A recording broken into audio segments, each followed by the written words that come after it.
এত চেষ্টার পরেও ইলিশের কেজি ১,৫০০ টাকা হওয়াকে দুঃখজনক বলে মন্তব্য করেছেন মৎস্য প্রাণী সম্পদ উপদেষ্টা ফরিদা আক্তার। সকালে সচিবালয়ের সংবাদ সম্মেলনে এ মন্তব্য করেন তিনি। মৎস্য প্রাণী সম্পদ উপদেষ্টা বলেন, খামারিদের কাছ থেকে সরাসরি বাজারে ডিম আনার ব্যবস্থা করা হচ্ছে।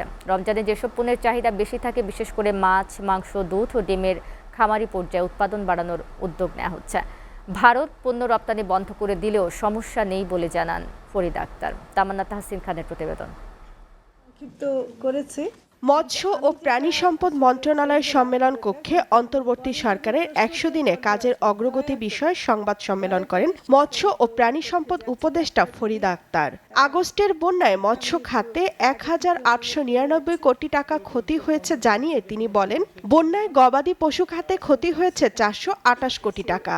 ক্ষতিগ্রস্ত পরিবারের সংখ্যা ৭,৮২,০০০। আমাদের কৃষিজ এবং মৎস্য প্রাণী সম্পদের যেগুলো আমাদের নিজস্ব উৎপাদন বাড়িয়েই চেষ্টা করা উচিত।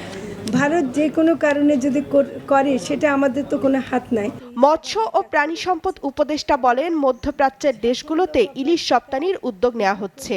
চলতি বছর ইলিশের প্রজনন হার ৫৪% হয়েছে।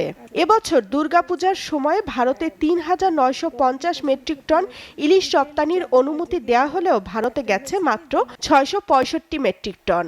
১৫০০ টাকার নিচে এখনো যে আনতে পারিনি, এটার জন্য আমরা দুঃখ প্রকাশ করছি। কিন্তু আমরা যে চেষ্টা করছি সেটা আপনাদেরকে জানাতে চাই। আমরা প্রচুর চেষ্টা করছি, কারণ এখানে একটা মধ্যস্বত্বভোগী এবং যারা মাছ ধরেন তারা একটা দাদন ব্যবস্থার মধ্যে আছেন, ফলে সিস্টেমটার উপর হাত দিতে হবে।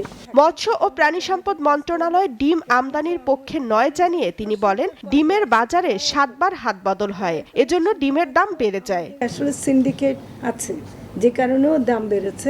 তবে এখন আমরা প্রাণী সম্পদ অধিদপ্তর থেকে খামারি পর্যায় থেকে সরাসরি বাজারে ডিম আনার জন্য চেষ্টা করছি, যেটা সামগ্রিক চাহিদার তুলনায় কম, কিন্তু আমরা একটা অল্টারনেটিভ প্রক্রিয়া করে দেখাতে চাই যে এইভাবেও ডিমের দাম আসলে কম হবে। রমজানের চাহিদা মেটাতে খামারি পর্যায়ে উদ্যোগ নেওয়া হচ্ছে বলে জানান ফরিদা আক্তার।